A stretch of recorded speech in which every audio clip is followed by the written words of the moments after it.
No, they aren't pinball wizards, but they're no slouches in the barcade. It's another round of Brewsday Tuesday, brought to you by the Cellar Restaurant and Six Pack Store. Here are DreZ and Big Nate.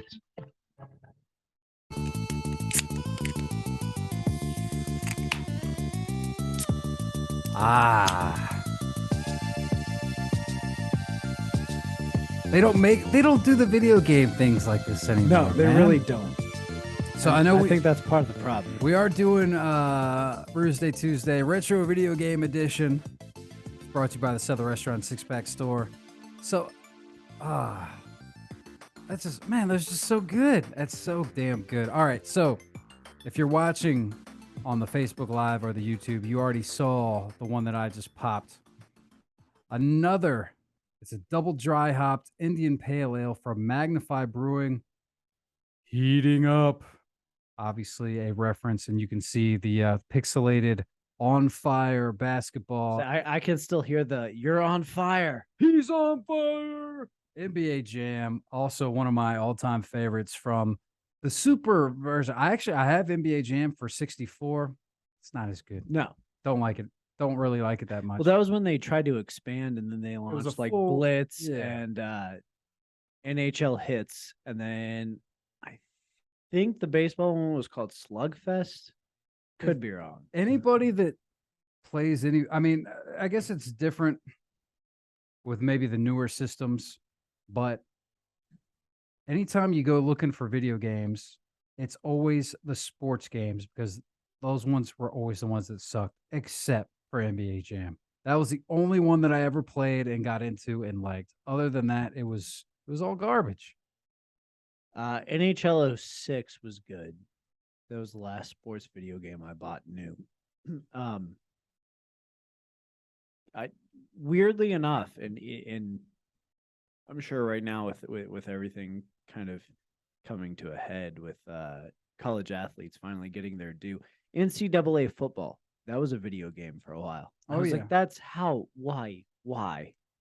Well, and now it's going to be interesting how it, I mean, I don't know. I'm not into the video games, the new stuff, but now with the college, the being able to profit on your likeness and stuff, it'll probably change quite a bit, and maybe it'll be interesting, because it was, you knew who it was, you knew whatever, but now they can actually get away with it. Sorry, getting back to the beers. This one is 6.5%.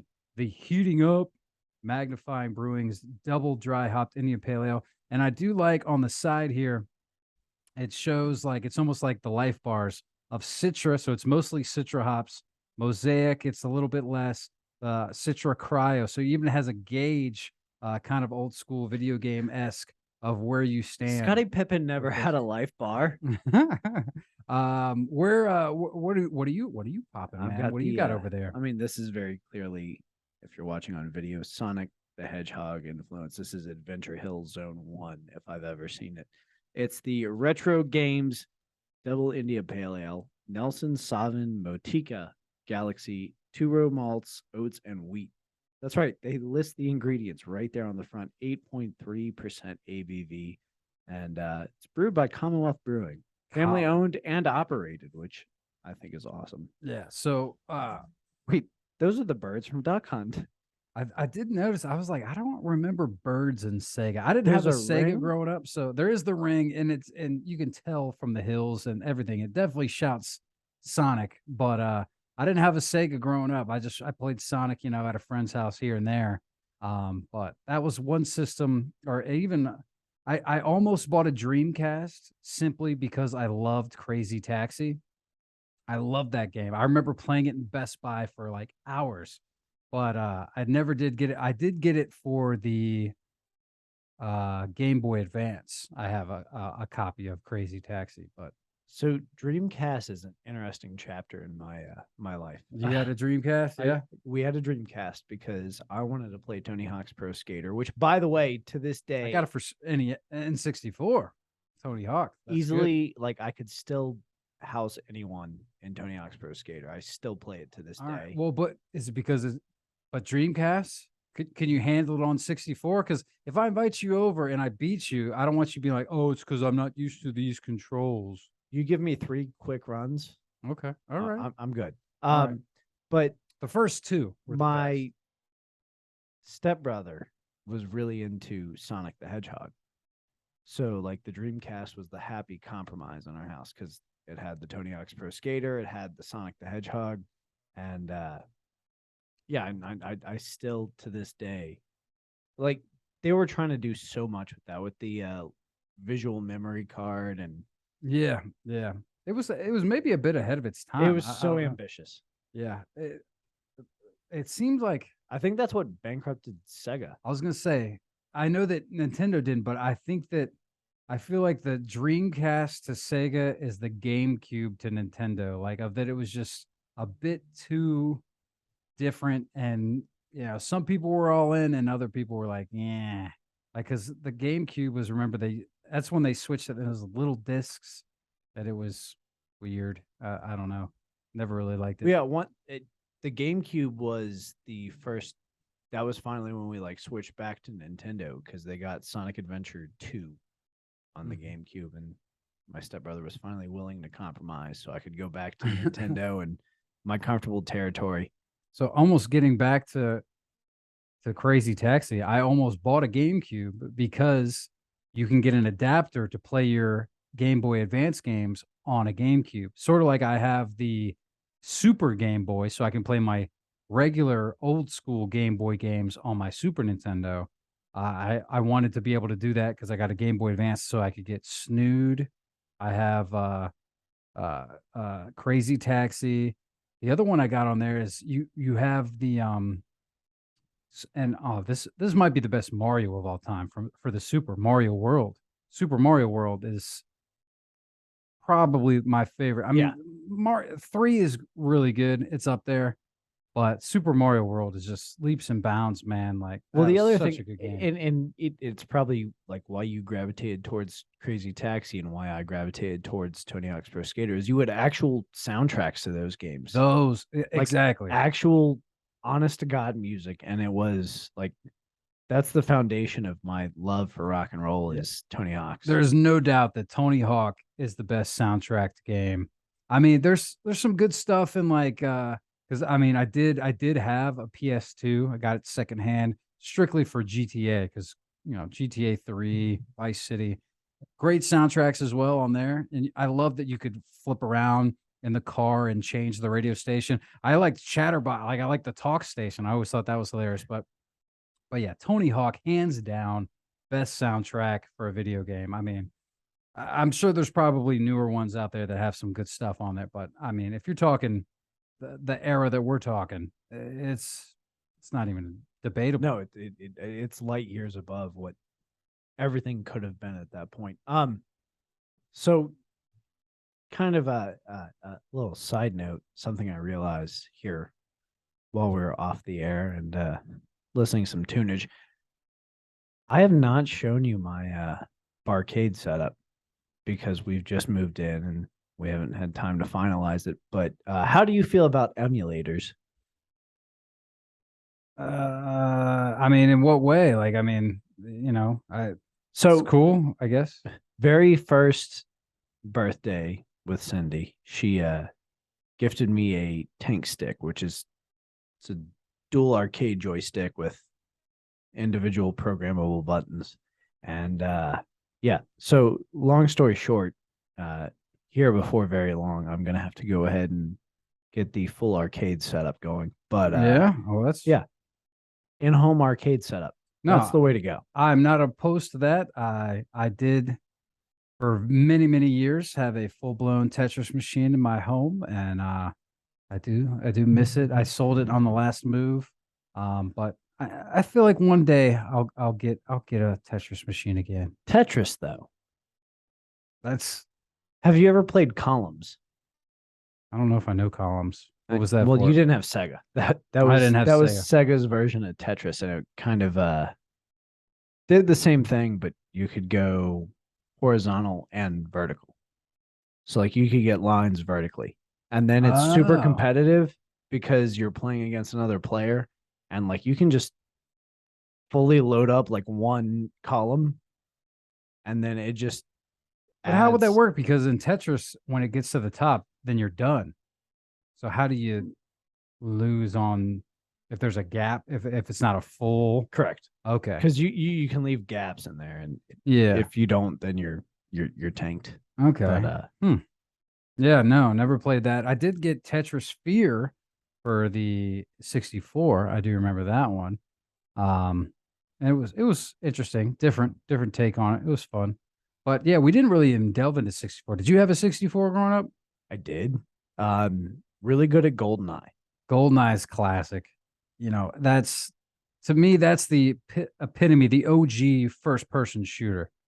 When I think, I mean, everybody used to just, you'd play GoldenEye, you know, the match sudden death or what, I don't even remember what they call it, but you know, doing that. But my favorite for the 64 had to be Mario Party, dude.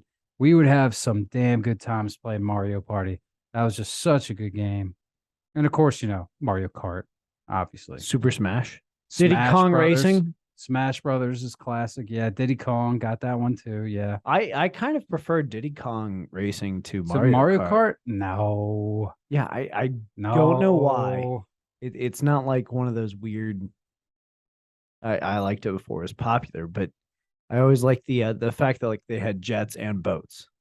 So you have you know, alternative vehicles. You were able to fly and stuff. Oh, got me thinking. Star Fox 64. I've never been good at Star Fox.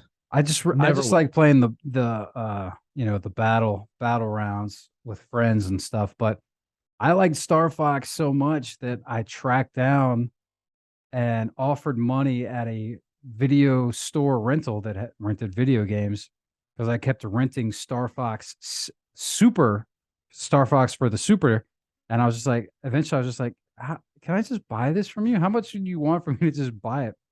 And then once I did that, then I just started buying video games from this video, like it was a video store in Fredericksburg or something. So we'd go up there, and I remember I got Booger Man from him, which I think actually is worth a little bit of money. I know we were talking about games being worth stuff. I think that the most valuable game I own is for 64. I have Worms Armageddon, which I remember playing that on our computers at school, and it was all like, you know, in the network, so you could actually battle people in other classrooms and stuff. And then once I found out that it was all available on 64, I tracked it down and bought a copy of it. And that one's actually fairly valuable, but you know, and it's fun too. Yeah, I mean, that would be my biggest point. Like I did have a collection a few years ago, and the hardest thing to me was like these are all my babies. Like, I can't just sell these off for profit. It's not what that's about. Well, I'll be honest. The reason I got kind of screwed was I had my Super and had a good, respectable game collection going. Then I got a 64, and I wanted to get, you know, more games and stuff for that. So if those that remember Funkoland, the video game store, so I basically traded in my Super and all my games for like barely any credit, and I ended. But hindsight, you know, I bought, you know, a couple of controllers and Mario Party, which was worth it because Mario Party's that good. And then I just had to turn around and rebuy the Super and all my games again later on. But yeah, that was a bit of a scam. But damn that Funkoland. I did not know you loved Mario Party this much. Mario Party, dude. We were hardcore. MPHC, Mario Party hardcore. We were it was like a gang. You had to get initiated to be an MPHC. You don't even know. Mario beating you down. You don't even know about Mario Party, bro. I'm just telling you that right now. Well, this has been fun. It has been. We should wrap it up. I could talk about this, the old school video games for days, but first things first, man, we got to get to untapping these beers right about now. I already know, I'm sure it's Commonwealth and it's a video game theme double IPA, but how is the retro, what was it called? Retro games. So I'm gonna knock points off for mixing graphics. Oh, we're gonna you're lose a quarter of a point. Well, you know, it's because it's retro games. You know, they're trying to get a little best of both worlds. They're gonna make up for it. I promise you. Yeah, This is delicious. That 8.3% ABV doesn't hurt. It's hazy. It's beautiful. It's delicious. In spite of the negative points, they're gonna get a 5.